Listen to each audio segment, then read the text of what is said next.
would like to introduce Anishinaabe, Marsha Smoke. Marsha?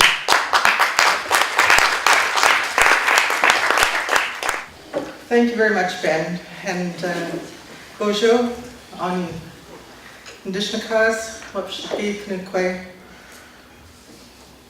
I'm Anishinaabe from the Alderville First Nation in Ontario, Canada.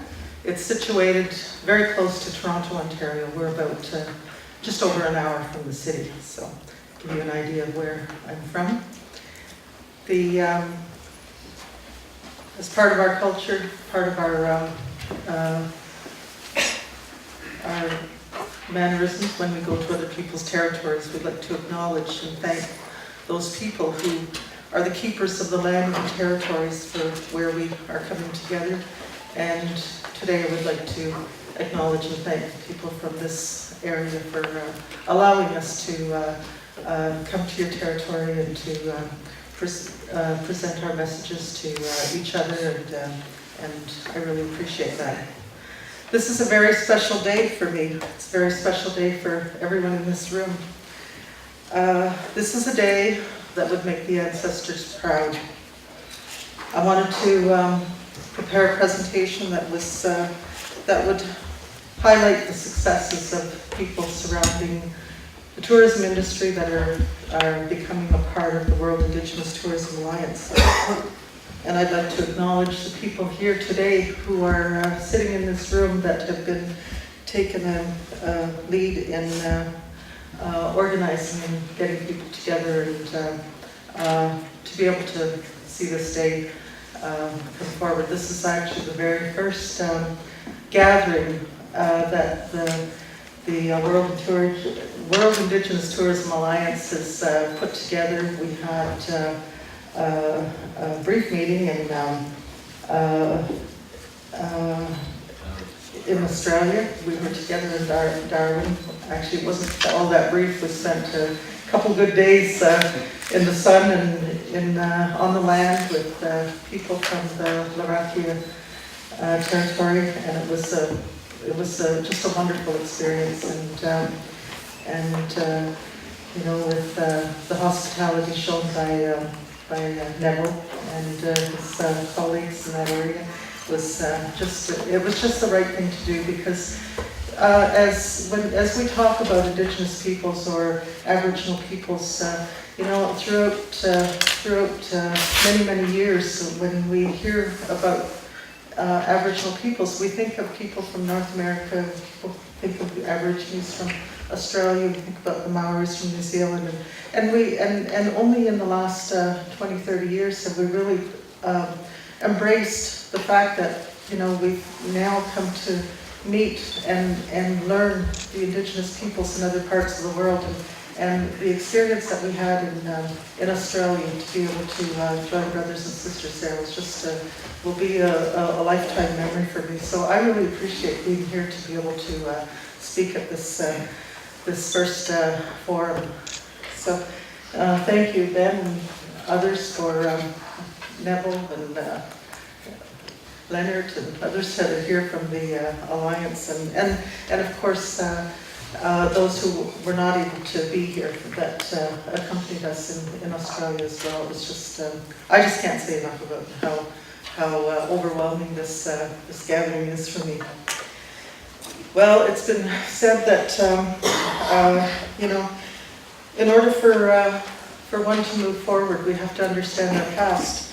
And as Indigenous peoples, we've had the privilege of being able to be taught, learn the teachings that have been handed down through generations.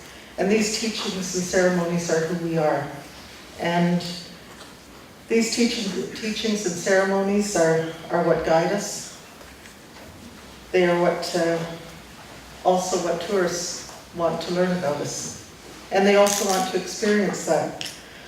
Tourists would love to be able to go into our sweat lodges and go into some of our very sacred ceremonies,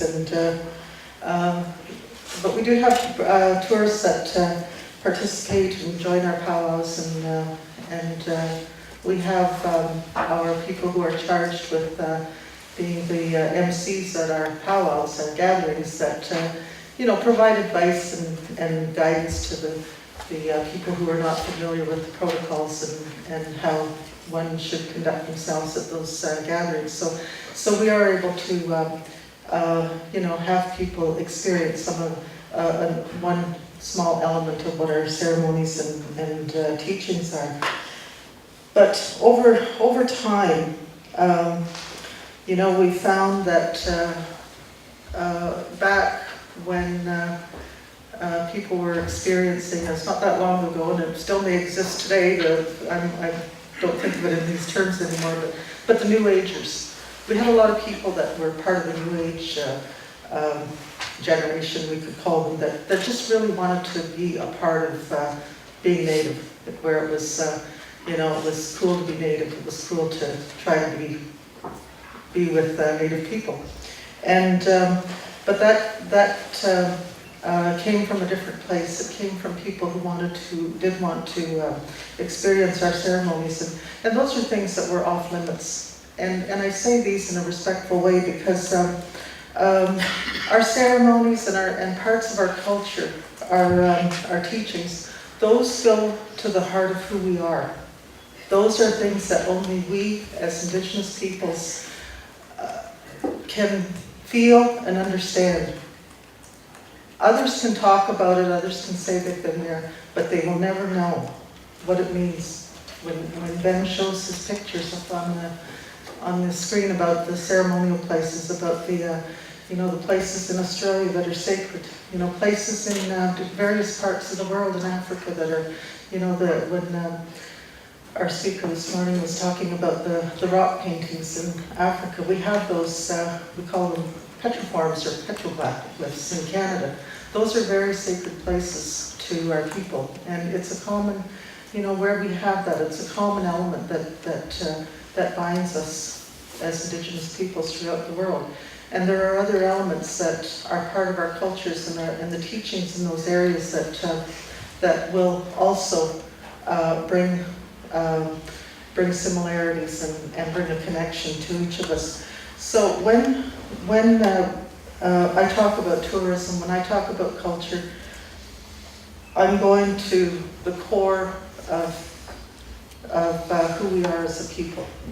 And we have a beautiful culture, as do all Indigenous peoples throughout the continent, throughout this continent, throughout the world. And it's something that I am very excited about, the fact that people want to learn more about us. In 1985, I embarked upon a journey in Canada in what we called Aboriginal tourism. There was only one problem. We did not have a lot of Aboriginal tourism products. I was working mainly in Eastern Canada, so that was something that really was a challenge. Because in my area where I grew up, the main event there in terms of anything that resembled tourism was an arts and crafts business in a neighboring First Nation community. It was a flourishing business, and is still today a favorite of many tourists from the area and tourists that come into the area from other countries. That's in southern Ontario where I grew up. My journey focused on starting a travel agency. Since we didn't have any tourism products out there, I was still determined to do something in tourism, and starting a travel agency that would serve First Nations and First Nation organizations became a priority at the time. The travel agency would become the catalyst to allow us to do the work in Aboriginal tourism that was basically our passion. Our travel agency opened in October 1990, and with my business partner, Stephen Pash. Stephen, do you want to just wave at the crowd there? Pash Travel is his name. We didn't think it would be very smart to call it Smoke Travel, So we didn't want to start off in the wrong foot, so we borrowed Stephen's name, his short name of Pashagumshkum, and off we went. And We became quite successful in the travel business. We stayed away from leisure travel. We stayed away from you know, the basic vacation travel that packages that are in mainstream, and we concentrated on corporate travel. That became the base for our work, because the corporate travel industry was something that did not suffer as a result of some of the disasters that were going on around the world. Some of the things related to the tumultuous airline industry, to the some of the at one time in Canada we said we're so lucky we're not in leisure travel, because people are afraid of mosquitoes, or afraid of SARS. These were things going on in Canada. You know, we had all kinds of things that were happening in the country that you know, really affected the leisure travel industry, and it became a hard sell. But the corporate travel business, it opened doors for us as well, because being in corporate travel, it allowed us to be connected to other organizations and people in other parts of the world. So the business, as it developed, it became stable as well when we first started, because in the territory where Stephen's from, in northern Quebec, the Cree people are very, very strong there, and they have as part of their policy work to support one another, and to support, you know, their own Cree businesses, and we were quite fortunate that even though we're a private business and not a business that was owned by the Cree population in general, that they basically adopted Pash Travel as one of their own, and protected us too, as in terms of any you know, unintentional or intentional attack on the marketplace. Basically, our clients remain loyal to Pash Travel, and that's what carries us forward today. So that loyalty and that working relationship, those business relationships that existed back from day one, was really important in being able to build those networks that were required to allow us to do our involvement in Aboriginal tourism. So this brings us to my topic today on the agenda. I just highlighted it so I could have it. The business of Indigenous tourism, challenges and opportunities. It's assisting Indigenous people and groups with challenges and opportunities in developing tourism ventures. Is there a way of mobilizing support from non-Indigenous tour businesses? This topic is, what I'm going to present today is not specific to the actual businesses in terms of developing a product and being able to look at those partnerships, but it's going to give you a bigger picture on how what opportunities and challenges are out there for Indigenous tourism, perhaps globally. So when we look at those challenges and opportunities, from a local or regional perspective, I appreciate the presentation that others have given and will give when it comes to their own experiences and in terms of developing their local businesses. But we did have to pursue some basic research and develop our contacts out there. And probably around 1995, I can't really remember the date, I just know it was a long time ago. There was a lot of work done. That work was guided by a couple elders, and I come from a traditional family, the elder in my community is my father. My father today is 86 years old, and I don't pass along the opportunity when I have a presentation to acknowledge him. It's very important to all families that they, when they acknowledge their elders, and the importance that family plays in the life of our business, especially in the Aboriginal tourism businesses. So my father's been very, very active in our our work and very supportive and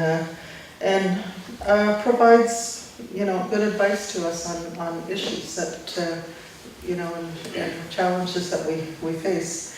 And I would be remiss if I didn't acknowledge the message from, it's on the back of Stephen Carey's. Stephen Carey's on the back of his business card. It was a message that was given to us back in the 80s about tourism development. And it was very clear and very short. You take care of this land, and this land will take care of you. And I don't know anything that's more true about that, and that's how we were raised. So we would work with the local communities. We would also look at what challenges existed out there. You know, what businesses are there, who are the businesses and the tour operators, the Indigenous tour operators, who are the true Indigenous businesses, who are the ones that are promoting an Indigenous tourism product that are not run by Indigenous peoples. We had challenges to deal with those issues and the locations to find out, you know, where businesses were and you know, how they were dealing with their understanding of, or their, not their understanding, but how they were dealing with the question of culture when it comes to how they develop the businesses. And the question of culture was very important because we did not want to be in the business of selling our culture. And that is something, that message that I've been promoting for a long, long time. We can share our culture, but we will not share everything about our culture because of what I talked about earlier. Some things are sacred to that just won't be talked about or shared. So that's just out of respect for every you know, every segment of the population around the world. There were issues of, you know, what are the human resources that are available? So what capacity building was required, training, and what expertise was out there, and just how do you function in a tourism world when you're a small Aboriginal tourism operator and everything seems so out of reach or difficult. So we had a lot of issues that were raised more when it came to product development and the whole question of authenticity again and branding was another issue. And I guess the one that was very close to me was our ceremonial items being used as icons. And I will tell you a short story about this. Back in the 1990s when the Canadian government was doing marketing and trade shows in Europe, they started to bring along some, you know, some of the, they started to focus on Aboriginal tourism. And there were some people, basically there was no one involved who was Indigenous or First Nations, and at that time we had no one was really taking a look at it or had the time to market it, and Aboriginal tourism was very new back then too. So we had a colleague of ours at Pash Travel who was she was living in San Francisco at the time, and she had business in Germany. She stayed in Germany and Frankfurt for extended periods of time. And at one time, we asked her to go to a trade show. I just said, you know, the Canadian Tourism Commission is putting on, or Tourism Canada, whatever they called it at the time, said they were, you know, they were doing booths. So she went in her big coat, you know, had her long hair up under the hat. Off she went to the trade show. And when she got there, well, Ben knows this woman. We traveled with her before. She's pretty direct. And she walked up to the booth with my permission. And I said, if you want to say you're with Pash Travel, you go ahead. Because she walked up the booth and she asked them very directly, would you mind taking those eagle feathers down off of your display booth to not use our ceremonial objects and take down that sweet grass? And she basically just made a very direct statement to the government officials that were there, and they had no idea what hit them. And soon after that, but she explained why. I mean, she was not nasty about it, she was just very direct. And soon after that, we ended up having an invitation from the Canadian Tourism Commission to begin an Aboriginal marketing committee that would work with one segment of the on the tourism marketing and how to market Aboriginal tourism products from Canada. So some of that early work was really important, and fortunately, the people listened. But that was one experience that we had where if they would have, the people in the government, if they had seen me coming, they probably would have grabbed them off the walls as I was coming down the hallway. But she was not known to the government officials who were there, so it was actually quite a statement that was made. And I still to this day support what she did, because those ceremonial objects are for our use, and I just don't think it could have been any other way from our business perspective. So we take the challenges and opportunities to a bit different level. And when we are on our journey to understanding what cultural tourism means to Indigenous people, to the outside world, this is where I concentrated on my work, because we still, to this day, are dealing with stereotyping images of First Nations people in Canada, or Aboriginal people in Canada. We're dealing with people who have who just don't know, and it's not because they don't want to know. It's just because the history that was taught in our schools is not something that is real. The real experiences that have existed for First Nations people. And when we talked about this in terms of the history, Stephen, when he was really young, it's been a long time ago, he was working, one of his first jobs coming out of university was to take a summer contract with the Ontario government, and that was to review all the curriculum that was being taught in the Ontario's public school system, to remove any or identify areas that provided a contradiction on what the Ministry of Education Ontario was teaching in the school system. So back then, it's kind of stuck with me that we have to really be conscientious of the messages that are being given out there. If we're going to be concerned and conscientious about the messages that are being taught to our children, then we also need to be conscientious about the messages that are delivered to the people who never were given the opportunity to learn the truth about Aboriginal people in Canada. So with my involvement in politics, I'm not shy to be deal with political issues because of the work that I've done in the political arena behind the scenes in Canada. I'm one of the backroom people, and I'm not involved in politics now, but badly.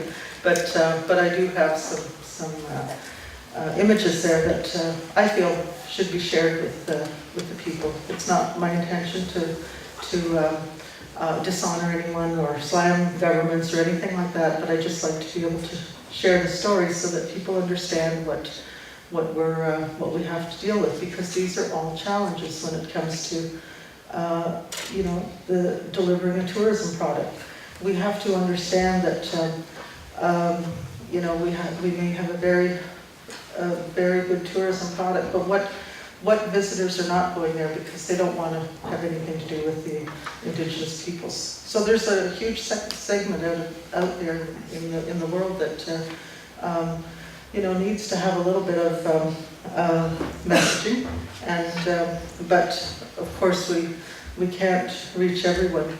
So my work is over the last several years has been intending on, you know, bridging society so that providing information that will give a true picture of who we are as Indigenous peoples. And this, in doing this work, the question was, do I do an international work? Do I start there or do I start at home? So the choice came along as time progressed, because I did have the opportunity to work in product development and work with First Nation communities, roll up your sleeves, you know, be there when no one else is there to open the doors and you know, be ready to work with the tourists that come and get things on the roll. So working on the ground was really, really important, and it was really a good eye-opener and a good base to move forward. We had an opportunity in Quebec to do some regional work several years ago. Pash Travel and the Crees own their own airline in northern Quebec called Air Quebec. Pash Travel and Air Quebec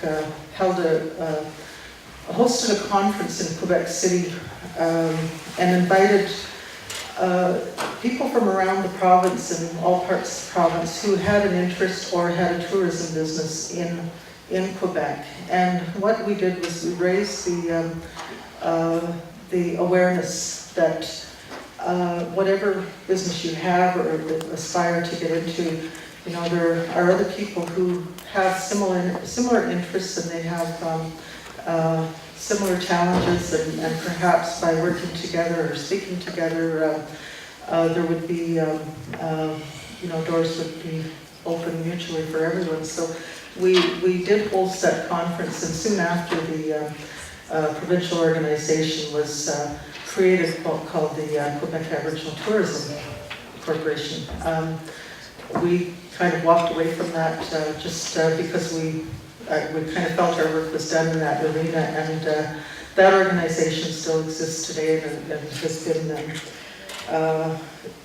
it's been doing some good work and marketing and raising the profile of the Indigenous people in Quebec, and it's been also providing other things like tourism awards, recognition awards for various products in the province. And I believe the Inuit are also members of the Quebec Aboriginal Tourism Association, as well as the some of the Métis products out there. There are 10 First Nations in Quebec, although there's 43 First Nation communities. I don't recall exactly the number of Inuit communities in northern Quebec, but it's quite a large number when it comes to the representation that is there.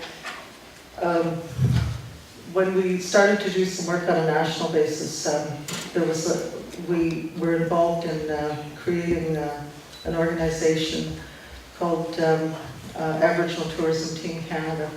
That was an organization that was supported by the Canadian government for a while, but when they decided to withdraw its support, it was not, you know, there was not a lot of time that was or attention devoted to becoming self-sufficient, because we have a government that sees everything has to, you know, has temporary support, but there was a lot of good work done with that. I was the first chair of Aboriginal Tourism Team Canada when it was created, and you know, we had identified just some good mandates to deal with that. When we embarked on the international work, there was work that I was able to, where I met Ben Sherman and traveled to the United States on a few occasions to attend some of his conferences and some of the working groups that he was involved in the early years. So that is, while doing work in Canada and identifying all of those various aspects that were a part of tourism development, it became very important when it took us to the international stage, because then we were able to bring in people that we had met over the course of years to do some of that work, and it's been a very rewarding experience. And some of that work is what started discussions on the need to create an international organization of Indigenous peoples that have an interest in tourism. We had a couple things that we were able to do. Well, we were able to do probably a lot, but some of the more memorable experiences were we went to had an invitation to go to the Middle East for a conference, and I had invited Ben. I invited a couple of people from Canada. Another woman from the United States joined us, and we were delighted. There was a woman from New Zealand who was at other meetings and joined our meeting, and she was Maori, and there were other people who identified themselves as part of being Indigenous in some of the countries in Africa. So we had quite a good dialogue at that time, and one of the things that we did was, and it was our understanding, we were the organizers were in close contact with the Jordanian government and worked with the Minister of Tourism for the Jordanian government at the time, and we were invited to do a ceremony. We were, to our knowledge, we were probably the first ones that ever did a ceremony, Indigenous ceremony at the baptismal site of Jesus. And for me, who was not raised in the churches in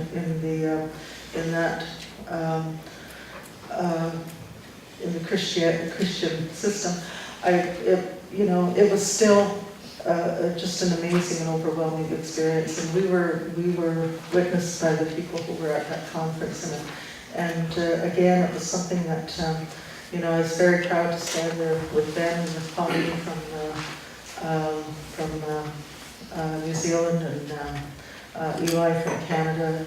We were all just a star from the United States. We were just really overwhelmed to be able to do that. And then another part of the work, to me, that was being able to do that and stand there with our ceremonial objects, our eagle feathers and our sweetgrass and our sage, and to be able to do that on such a significant site that most of the world population, recognizes was quite a moment. And so what we were able to do was, take those. That to me was an opportunity to tell the world about Indigenous peoples and to show them, those people who were there from different parts of the world, show them what we were all about. And it was another moment to remember. And just I know I only have 5 minutes left, but there's a couple other things I want to talk about, and I'm going to repeat the story that I shared with our colleagues in Darwin. And this is about the work. Some of us were invited to a conference in Jamaica, and again we were there to people knew that we were involved in sharing the message of Indigenous peoples at conferences, and that we were real Indigenous people too. So we had gone to Jamaica, and we participated in the ceremony. But what we did was we do our own research ahead of time and to find out what the history of the area is and who the Indigenous people are. And what we found about going there was that the people who were indigenous to that particular island were the Arawak people. And we also learned through history that, through time, that the Arawak people no longer existed in Jamaica. They did exist in other islands, and I believe they're Arawak and Venezuela. But in Jamaica, we were so curious to find out, well, how come? So we had, we went through our own ways to learn about the area. And what we found was that during contact, when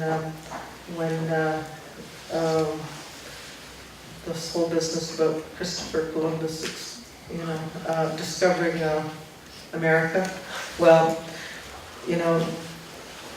I think it's, some still don't believe it, but we all believe, we know that we were here first.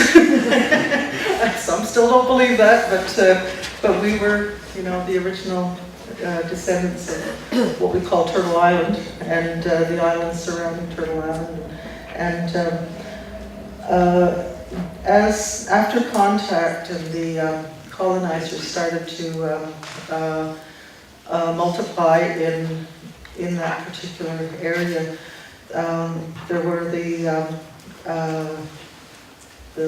landowners, the ones that became landowners, and the people who became the they started there was a slave trade that was going on, and somehow the Arawak people did not want to see themselves as slaves in their own homeland, and what they did was they basically sacrificed themselves and extinguished themselves in their own homelands, and walked into the caves that existed. I went to one of those caves and I saw where they went, and deep into the caverns of the earth there, and not to be seen again. And it was a history that we talked about as part of our presentation, and it was the people there were astounded because, and we had this one woman was in tears because she was involved in tourism, and she said, I never knew. She says, I just never knew that we had that part of our history, and others came up to us after and basically thanked us for reminding them of what their history was in their own homeland. And that was not our intention to, overstep their own work in that area. But they had intended on making a memorial and some kind of something to mark that the indigenous people that island were the Arawak people. Whether they did or not, I don't know. We delivered messages. We're not there to make sure that they do what they need to do. So anyway, those were things that we had experienced. But there's again, we come from an area that was that has a colonized history, and because of that, there's things that we have to put in place, and political things and statements that we make. They may not make sense at the time, but they make a whole lot of sense years later. And one of the things that we did again while we were in Jordan, the organization that invited us there, they were making what they call an Aman Declaration, kind of what we did in Darwin. We made the Lucerne Declaration, and if you do your, just Google it. There's the Aman Declaration was a group of travel and tourism industry people that came together from a number of countries, and they wanted to do a declaration saying what they would like their role to be or recognized for. And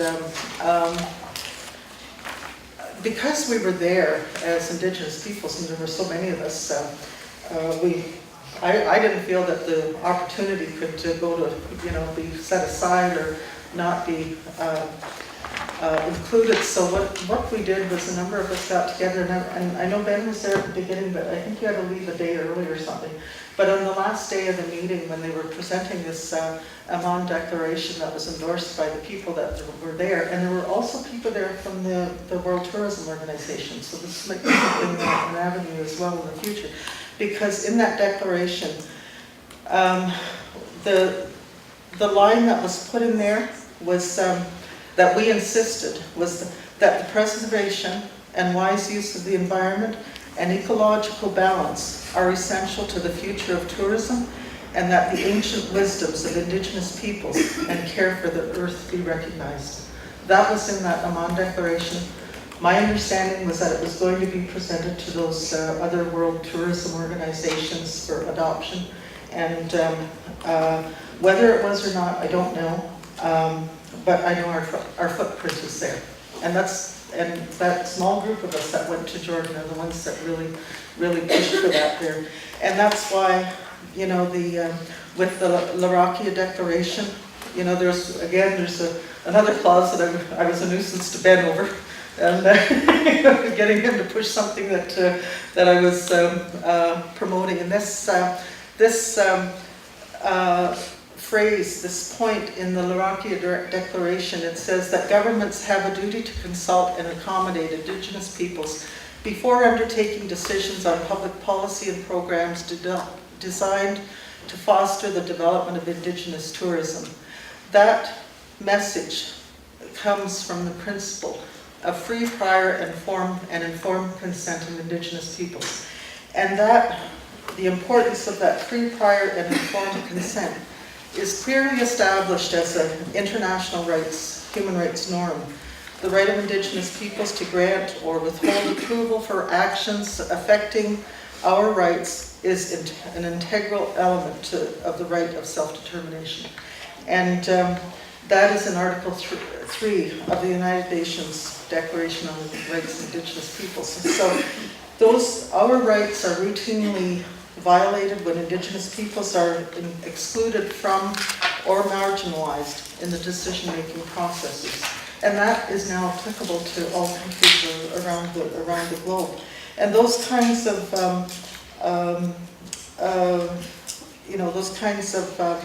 actions could be the resource development that's taking place and other large-scale developments, and that includes tourism development and any kind of infringement on our lands. So the Larrakia Declaration that's my one line that I really have an attachment to, and I just wanted to highlight it. It may not mean anything now, but maybe 10 years from now, like when in 2000 when that one point was put into the Aman Declaration, you know, they've become really there. And I believe that the journey that we're on with stereotyping and in Canada, it's the only place that I know of that, if there's an article on Aboriginal people, the comment sections or the editorials in the newspapers, they just, the comments are made are just invite the most racist comments towards our people in Canada, towards First Nations and, Inuit, Métis, other Aboriginal peoples in Canada that, and I really believe that the work in tourism, where I'm going on this is, as we start to educate more, as the mandate of winter becomes more known, and the messages that are delivered by people like Keith in British Columbia that are doing such fantastic work to promote Aboriginal tourism, the rest of us will get there. But for most of the fact that, a lot of Indigenous people experience economic marginalization and poverty and discrimination, that our work can only serve another purpose, and that's to provide a vehicle to educate the people so that they can learn a different side of us. And I see the good work in the Aboriginal tourism industry, Indigenous tourism that around the world that can play a major role in that. And I thank you for listening to me once again.